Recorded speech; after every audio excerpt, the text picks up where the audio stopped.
Kim Namjoon, যিনি BTS এর RM নামে বেশি পরিচিত। জন্ম 1994 সালের 12 সেপ্টেম্বর সাউথ কোরিয়ার ডংজাক শহরে। শৈশবের 5 বছর সেখানে কাটানোর পর তার পরিবার চলে যায় ইলসান শহরে। তারপর সেইখানেই বড় হতে থাকে তিনি। তার বাবা মা এবং এক ছোট্ট বোন নিয়ে তাদের ছোট্ট পরিবার। তার ছোট বোনের নাম হলো কিম জিওন মিন, যে কিনা আরএম এর মতোই মেধাবী এবং পরিশ্রমী। আর কিউটনেসের কথাটা নাই বললাম। আরএম এর বাবা ছিলেন সাউথ কোরিয়ার একটি টেলিকম কোম্পানির কর্মকর্তা এবং তার মা ছিলেন সেখানকার একটি এজেন্টের কর্মকর্তা।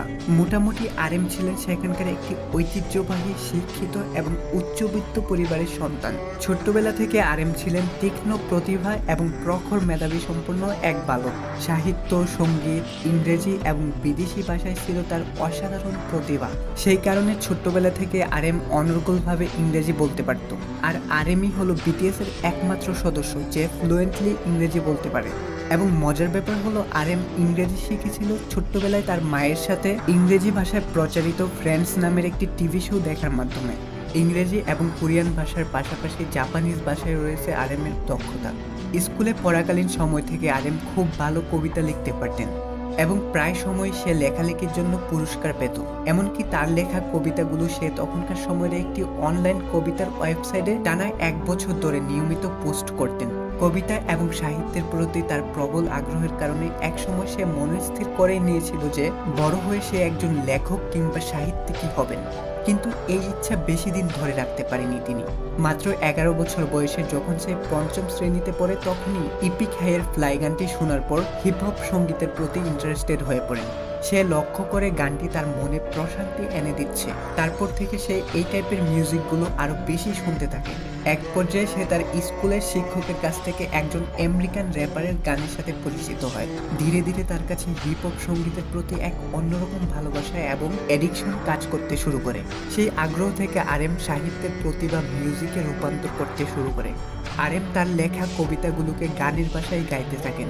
অতঃপর দেখেন তার কবিতাগুলো গানের ভাষায় চমৎকার ফুটে ওঠে। সেই থেকে আরএম গান লিখতে শুরু করেন এবং 2007 সাল থেকে যখন সে মিডল স্কুলেতে ভর্তি হয় তখন থেকে একটি স্থানীয় হিপহপ সার্কেলে র্যাপ গাইতে শুরু করে এবং অ্যাডোবি অডিশন ব্যবহার করে নিজের গাওয়া গানগুলোকে রেকর্ড করতে শুরু করে। তার গান গাওয়ার প্রতিভা এখানেই সীমাবদ্ধ ছিল না। 2008 সালে সে প্রথমবারের মতো কনসার্টে সকলের সামনে নিজের গানের প্রতিভা প্রকাশ করেন। মানে বুঝতেই পারছেন মাত্র 12 বছর বয়সে কতটা প্রতিভাবান হলে একটা ছেলের এই পর্যায়ে পৌঁছানো সম্ভব। তখনও কিন্তু বিটিএস এর কোনো নামগন্ধ ছিল না। অতঃপর সে আন্ডারগ্রাউন্ড র্যাপার হিসাবে কোরিয়ান হিপহপ টিমে আরো বেশি সক্রিয় হয়ে ওঠে এবং সেখানে আরো অনেক র্যাপারদের সাথে কাজ করার সুযোগ হয়ে ওঠে তার। ছোট্টবেলা থেকে আরএম মেধাবী ছাত্র ছিলেন। সে সবসময় তার ক্লাসের টপার বয় ছিলেন এবং সে স্কুলের প্রবেশিকা পরীক্ষায় ভাষা, সাহিত্য, গণিত এবং ফরেন ল্যাঙ্গুয়েজ সাবজেক্টে পুরো দেশ জুড়ে প্রথম স্থান অর্জন করেছিলেন।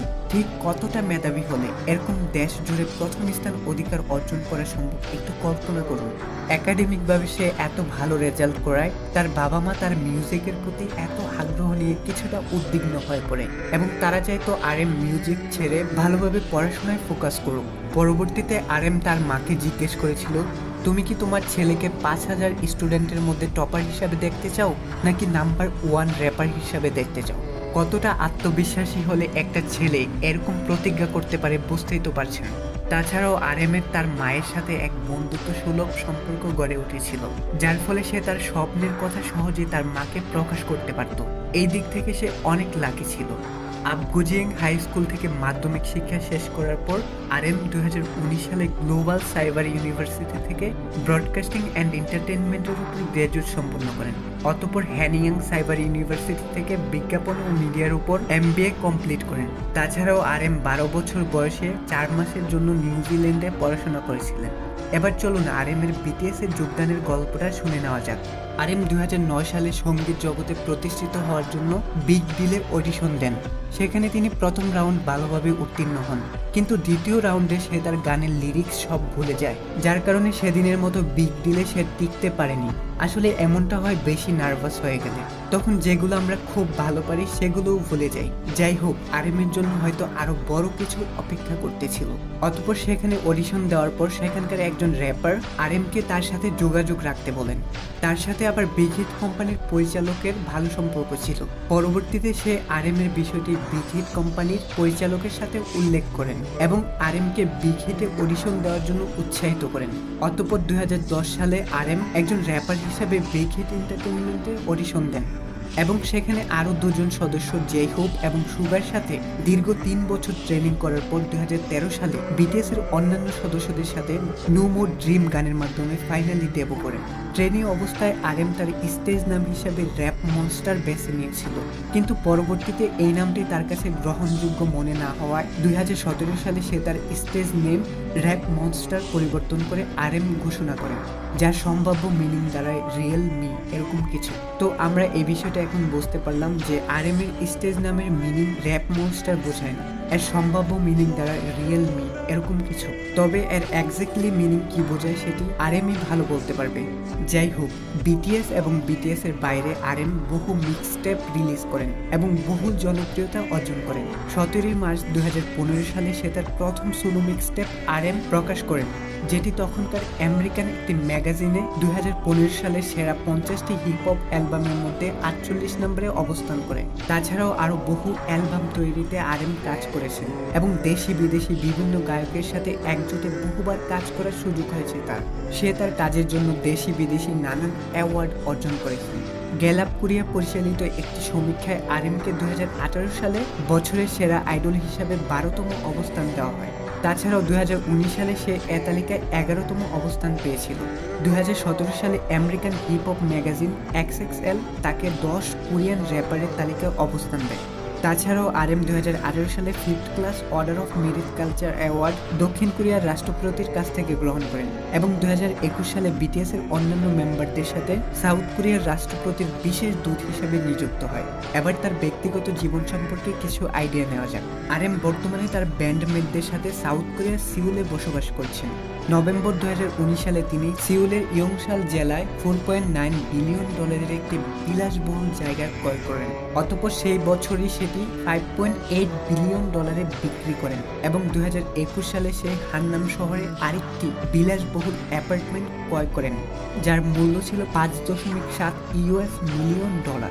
RM তার 25তম জন্মদিনে শ্রবণ প্রতিবন্ধী শিশুদের জন্য সিউলের একটি স্কুলে 100 মিলিয়ন কোরিয়ান ওন ডোনেট করেন এবং 2020 সালে RM সেখানকার একটি জাদুঘরে 100 মিলিয়ন ওন ডোনেট করেন। সর্বোপরি বিচার করলে দেখা যায় RM একজন কঠোর পরিশ্রমী, উদ্যমী এবং দৃঢ় আত্মবিশ্বাসী এক বালক। ছোট্টবেলা থেকে সে কঠোর মনোবলের সাথে পরিশ্রম করে আসছেন এবং সফলতাকে ছিনিয়ে আনতে সক্ষম হয়েছেন। তিনি এমন একটা মানুষ যার কাছে অলসতা বারবার হার মেনেছে।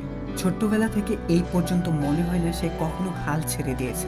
সে পড়াশোনায় যেমন টপার ছিলেন, তেমনি সব ক্ষেত্রেই নিজের সর্বোচ্চটা দিয়ে চেষ্টা করে এসেছেন। আর সফলতা তো এভাবেই আসে। আমাদের সবারই হার মানার আগে RM এর জীবন থেকে শিক্ষা নেওয়া উচিত। তার লক্ষ্য ছিল সবসময় সর্বোচ্চটা দিয়ে চেষ্টা করে সর্বোচ্চটা অর্জন করা, আর সে আজ সফল হয়েছেন। ছোট্টবেলায় তার মাকে দেওয়া প্রতিজ্ঞা সে রক্ষা করতে পেরেছেন। সে আজ পৃথিবীর অন্যতম সেরা একজন র্যাপার। আমাদের প্রত্যেকের মনেই এরকম সফল হওয়ার উদ্যম থাকলেও বাস্তবতার কাছে হার মানতে হয় অনেক সময়। আমরা হয়তো সফল হতে পারি না ঠিকই, কিন্তু জীবন পার হয়ে যায়। তবে আমরা কখনো হাল ছেড়ে দেব না। কঠোর পরিশ্রম, ধৈর্য আর আত্মবিশ্বাস দিয়ে আমরা একদিন পৃথিবী জয় করব। সফল মানুষের প্রত্যেকের জীবনের গল্প শুনলেই সেখানে হাজারো ব্যর্থতার গল্প শুনতে পাবো আমরা। BTS এর RM একদিনেই সফলতা অর্জন করতে পারেনি। হাজারো ভুল আর ব্যর্থতার সমুদ্র পাড়ি দিয়ে অবশেষে RM পৃথিবীর বিখ্যাত ক্যাপপ ব্যান্ড BTS এর লিডার হতে পেরেছেন। তার নেতৃত্বেই আজ BTS এত দ্রুত সফলতার চূড়ায় আরোহণ করতে পেরেছে। তবে আমাদের সবার মধ্যে RM এর নাম শুনলে একটি বাক্য কাজ করে, সেটি হচ্ছে best leader in the world, যেটি একদমই বলা উচিত নয়। কেননা যাকে নিঃসন্দেহে best leader in the world বলা যায় তিনি হচ্ছেন হযরত মুহাম্মদ সাল্লাল্লাহু আলাইহি সাল্লাম। সুতরাং আমরা যেন কখনো আবেগের বর্ষে RM K best leader in the world উপাধি না দিয়ে ফেলি। RM একজন ভালো লিডার, এটা অস্বীকার করার কিছু নেই। আশা করি বোঝাতে পেরেছি। তো এই ছিল একজন সফল লিডারের জীবনের গল্প, যে কিনা সবসময় নিজেকে যে কোনো কাজে নাম্বার 1 পজিশনে দেখতে চাইতো এবং সে তার কঠোর পরিশ্রম এবং আত্মবিশ্বাস দ্বারা নিজের স্বপ্নকে বাস্তবায়ন করতে সক্ষম হয়েছেন। ভিডিওটি যদি একটু হলেও আপনার মনে অনুপ্রেরণার শক্তি জুগিয়ে থাকে তাহলে এখনই আপনার বন্ধুদের মাঝে শেয়ার করতে পারেন। আর আপনি যদি আমাদের চ্যানেলে নতুন হয়ে থাকেন তবে এরকম ইন্টারেস্টিং ভিডিও পেতে আজই আমাদের চ্যানেলটিকে সাবস্ক্রাইব করে বেল নোটিফিকেশনটি অন করে রাখুন। দেখা হচ্ছে নতুন কোনো ভিডিওতে, ততক্ষণ পর্যন্ত সবাই অনেক ভালো থাকবেন। আল্লাহ হাফেজ।